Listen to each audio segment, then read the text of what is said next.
In and out, figure B. In and out, manipulation drill to. So, ganito natin yan. So, dito dapat sa gitna nila. So, guys, may nagtanong, sabi niya, Coach, paano po ang gagawin kong drills? Kasi inborn daw siya na right-handed. So, meron siyang weakness sa left hand niya, no? So, the good thing is, skill is acquired, no? Through repetition. Meaning, kailangan mo lang ng right drills na gagawin mo para mag-improve yung left hand mo. So, yung first drill natin, no, kinakailangan natin ng cone sa harap, no? So, yung first drill natin, ball manipulation drill to. So, ganito. So, for 30 seconds, gawin. Yung second drill naman natin is kailangan naman ng 2 cones dito. So, same drill pa rin, ball manipulation drill naman. So, sa dalawa naman.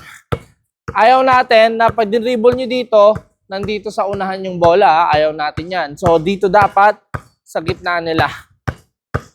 No, 30 seconds. So, yung third drill naman na gagawin natin is figure of 8 dito sa cones na to, no? So, low dribbles, figure of 8.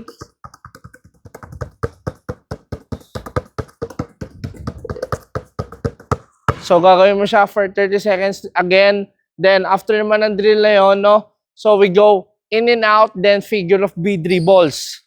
So, ang next drill naman natin is in and out, then figure of B dribbles. No? So, in and out, figure B. In and out, figure of B. In and out, figure of B. In and out, figure of B.